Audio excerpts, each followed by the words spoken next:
Hello guys, this is Maggie Raj here, and today I am going to get discuss about the center of mass. Okay, so what is center of mass?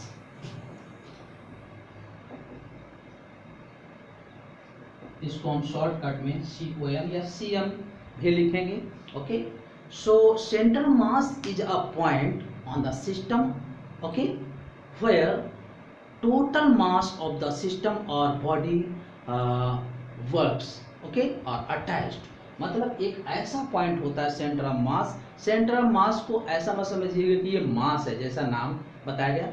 Means इसका ये है कि कोई system है, उस system का कोई ऐसा पॉइंट बताओ या है जहां पर उस पूरी बॉडी का मास वर्क करता है, वो पॉइंट सेंटर ऑफ मास कहलाता है. मतलब इसका ये हुआ कि मास का सेंटर क्या है जहां पर वो टोटल मास उसका वर्क करता है. That's point name is centre of mass.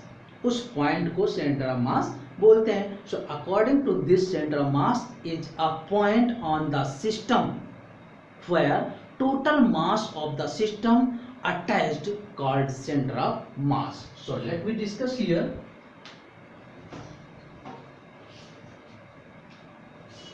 This is a system of two bodies in the xy plane. This is A point and this is B point.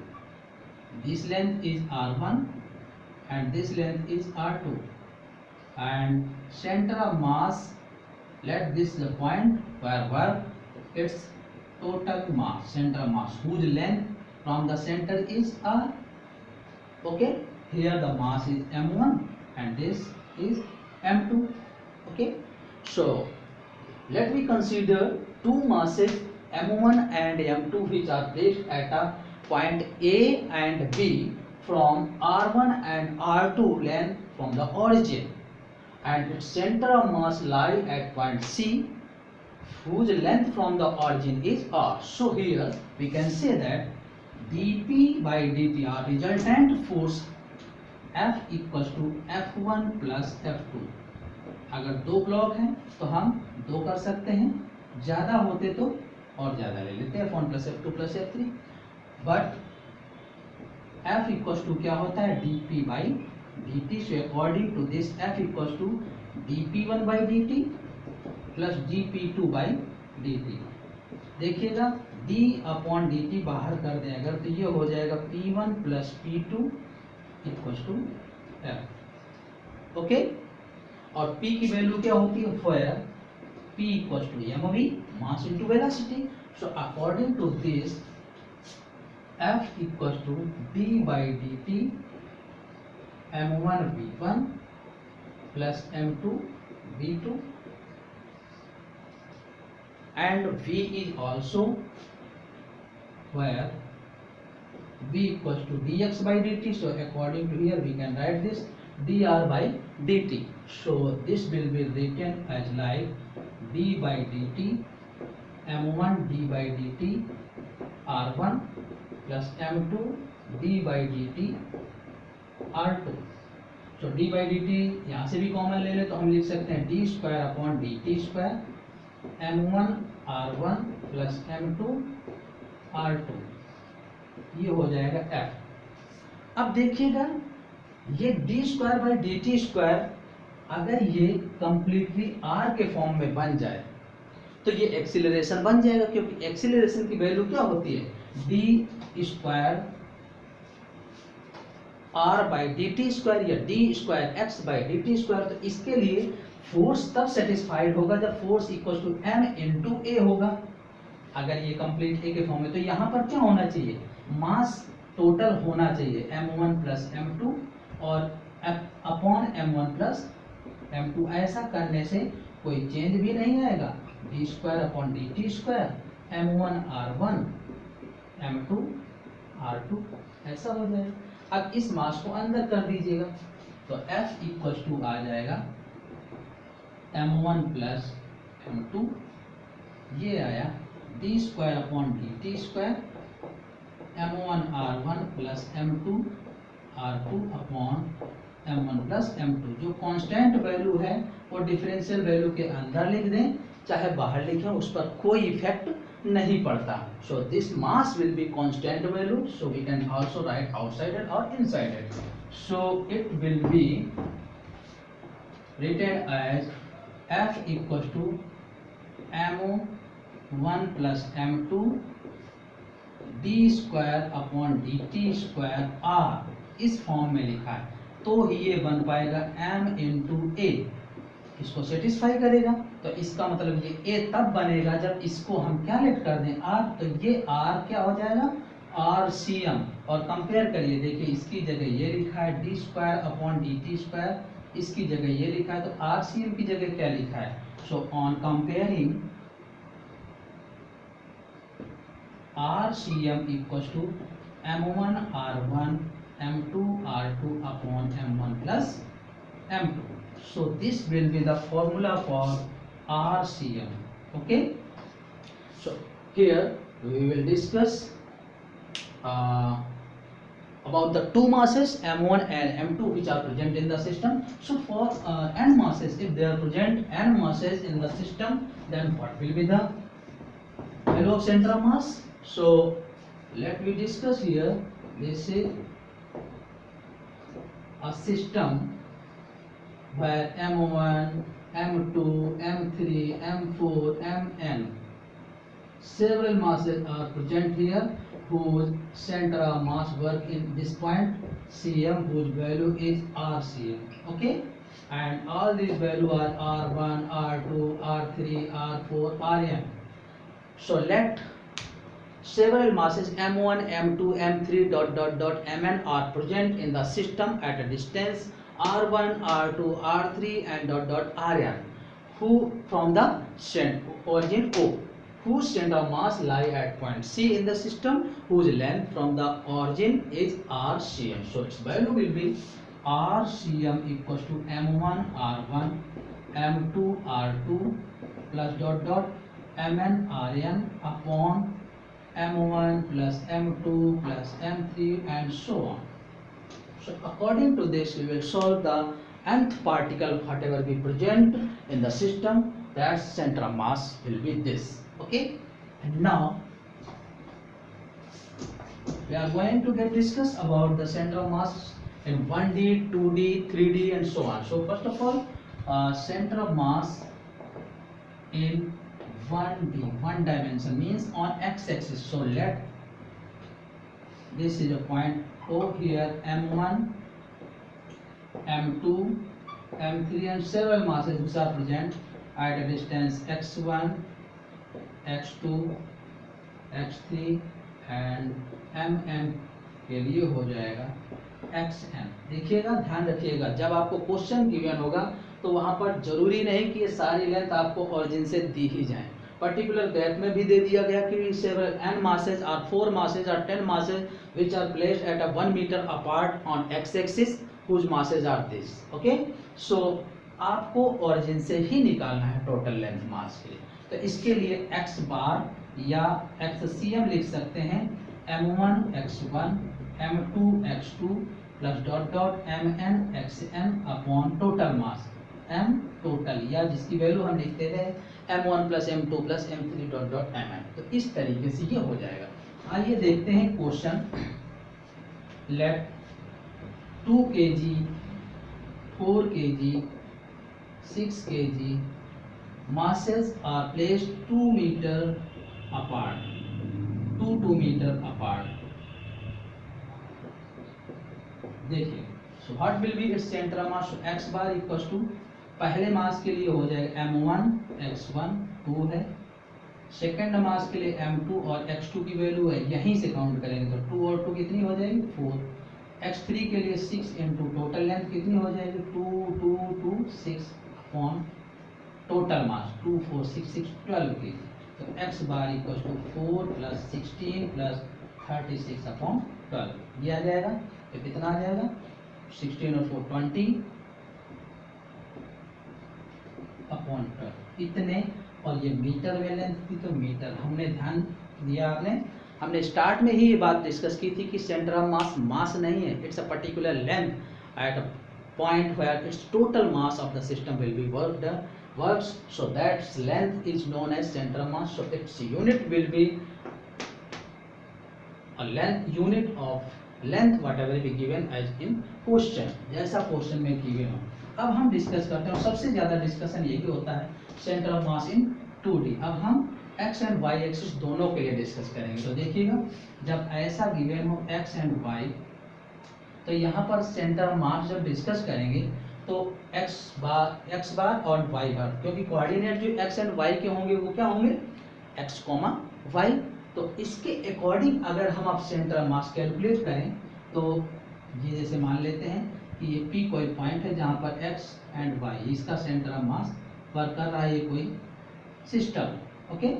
तो x bar हो जाएगा m1 x1 plus m2 x2 plus dot dot dot upon m total. इसी तरीके से y bar हो जाएगा m1 y1 plus m2 y2 plus dot dot upon m total. तो centre of mass of the system क्या होगा, x bar comma y bar. अब हम इसका एग्जांपल लेके डिस्कस करते हैं कि कैसे हो गए। So first of all this is a right angle triangle.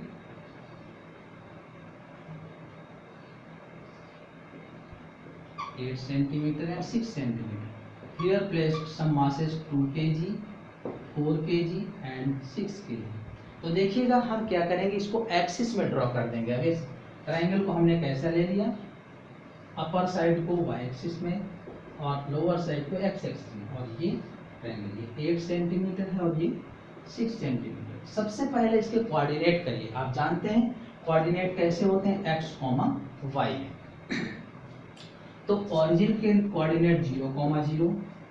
ये कितनी लेंथ ट्रेवल किया, 8, y में कुछ नहीं है तो 0। यहाँ पे आएंगे तो देखिएगा हमेशा कोऑर्डिनेट x पहले ही लिखते हैं, तो x में कुछ भी नहीं चले, लेकिन y में कितना आए हैं, 6। ये आ गए, ओके। इन पॉइंट्स को हम लेट कर लेते हैं a, b एंड c। यहाँ पर मासेस की वैल्यू है 2 kg, 4 kg एंड 6 kg। अब यहाँ पर सबसे इम्पोर्टेंट चीज ये है कि अगर हमने x1 y1 इसको माना तो इसको फिर m1 मानेंगे। ऐसा मत करिए कि कोऑर्डिनेट का 1 से स्टार्ट यहाँ से कर दिया और मासेस का m1 से यहाँ, तो फिर आपको क्वेश्चन सॉल्व करने में प्रॉब्लम होगी, आंसर गलत आएंगे। सो ध्यान रखिएगा x1 y1। और एक चीज ये कि अगर आप क्लॉकवाइज चल रहे हैं तो ऐसे ही चलिए, एंटी क्लॉकवाइज चलिए तो ऐसे चलिए। देखिए हम यहाँ से चले, हमने इसको x2 y2 लेट किया तो ये मास m2 हो गया, और फिर इसको x3 y3 लेट किया तो ये मास m3 हो गया। आप चाहते तो आप ऐसा भी चल सकते थे, इस तरीके से भी हम इस तरीके से ले लिए हैं, x1 y1 x2 y2 x3 y3, तो m1 m2 m3 ऐसे भी सॉल्व कर सकते थे। अब सिंपली आप इसको सॉल्व कर सकते हैं। तो देखिएगा x बार कितना होगा, m1 x1 m2 x2 plus m3 x3 upon total मास। आप चाहें तो यहाँ पर टोटल पहले ही कर लिया करिए, 2 4 6 एंड 6 12 kg। ये 0 हो जाएगा टर्म, ये 0 हो जाएगा। x बार की वैल्यू आई 32 अपॉन 12, 8/3, और ये सेंटीमीटर लेंथ सेंटीमीटर। इसी तरीके से y बार m1 y1 m2 y2 m3 y3 upon 12, ये 0 36 upon 12,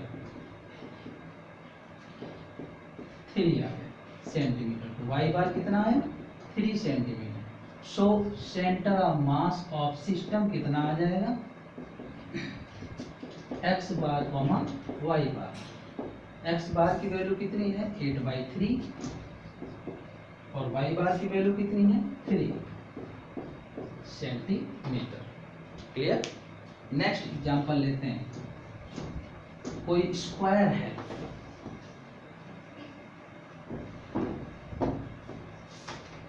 problem second, this is a square whose side is 10 centimeter, A, B, C, D. Here masses 2 kg, 4 kg, 6 kg and 8 kg are present here. So whenever we will draw just like in a coordinate system, so x 5. A, B, C and D. This length, this is origin, so 0, 0 and its length is 10 centimeter. This is 10. So according to this coordinate is x, 0, 10, 0.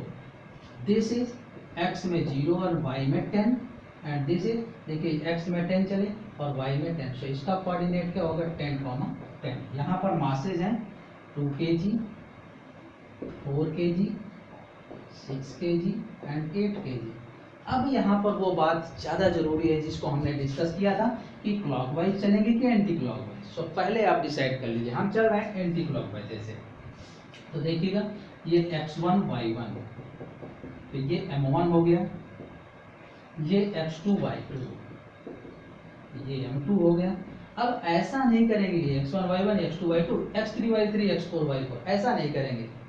Okay, ऐसे ही चलेंगे x3 y3, so this will be m3 and x4 y4, so it will be m4. आप ऐसे कर सकते थे x1 y1 x2 y2 x3 y3 x4 y4, इस वे पे चल सकते थे. अब आप सिंपली जैसे हम फॉर्मूला यूज किए तो उनका यूज कर सकते हैं. तो सबसे मेन बात यहाँ कोऑर्डिनेट सिस्टम के लिए. तो देखिएगा यहाँ पर x बार हो जाएगा m1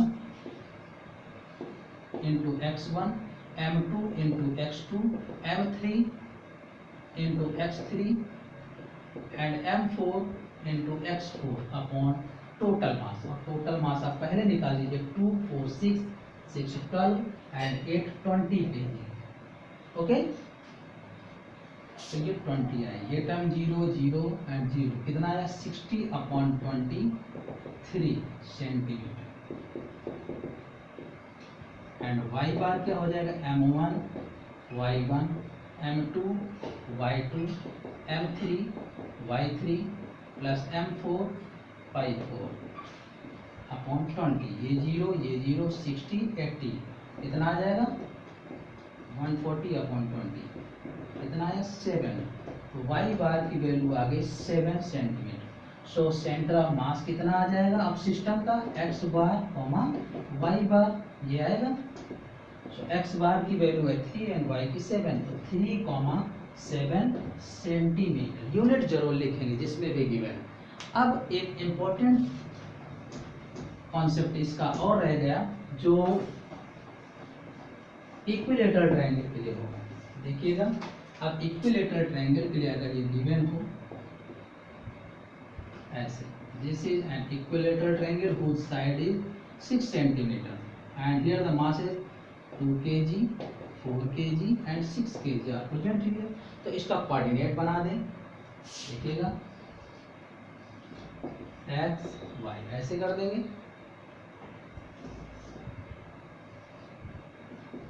ओके, अब इस तरीके से इक्विलेटरल ट्रायंगल बना दिया.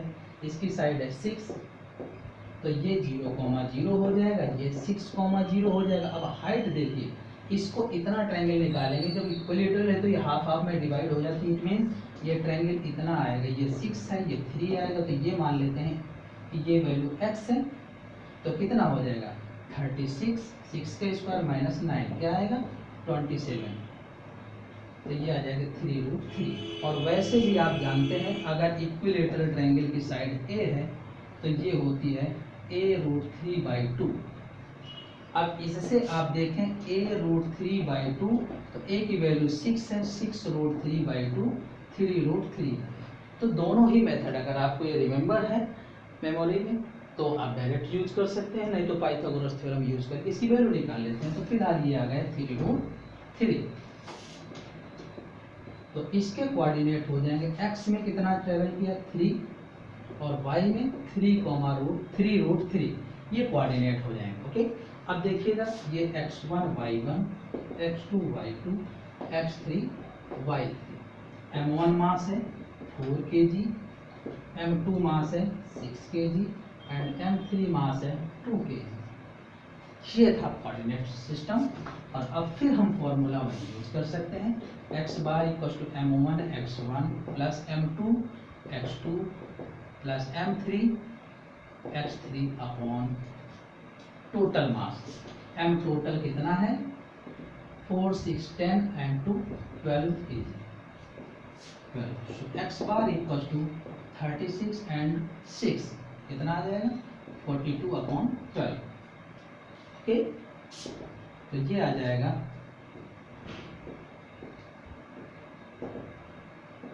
7/2. Okay,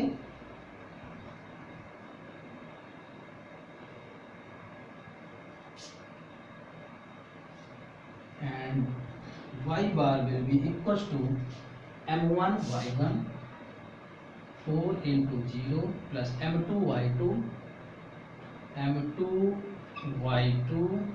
plus m3 y3 3√3/12. Okay, so it will be 0.006√3/12. So that will equals to 3/2. So center of mass will be equals to x bar comma y bar, and that is equals to 7/2 comma √3/2 centimeter. Okay, so in this way we will solve the center of mass of any system, just like right angle triangle and square and equilateral triangle. Okay, so in this way we will solve all these problems, and we can also solve in 3D center of mass in 3D. So according to this, here presents 3 axes x, y, z. Let the point P, x bar, y bar and z bar to center of mass of any system which belongs in 3D. So its center of mass will be x bar, y bar, z bar. और जैसे x y bar हमने निकाला तो उसमें एक z coordinate extra हो जाएगा. So जैसे x bar है m1 x1 plus dot m2 x2 plus dot dot dot upon m total. y bar हो जाएगा m1 y1 plus m2 y2 plus dot dot upon m total. z bar आ जाएगा m1 z1 m2 z2 plus dot dot upon m total. Okay, so its centre of mass will B this. अब अगर हम इसको mathematical form में लिखना चाहें तो mathematical form में इसका ये हो जाएगा मैथमेटिकल फॉर्म.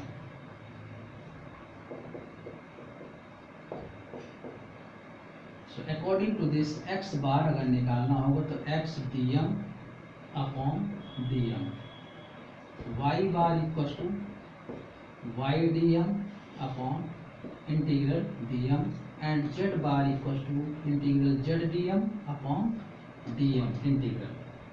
इस तरीके से हम सेंटर ऑफ मास कैलकुलेट करेंगे. और नेक्स्ट प्रोसेस में जब हम डिस्कस करेंगे centre of mass of uniform rod, centre of mass of hemisphere, centre of mass of an cone of a cone, so we will discuss the center of mass according to this method. Okay, so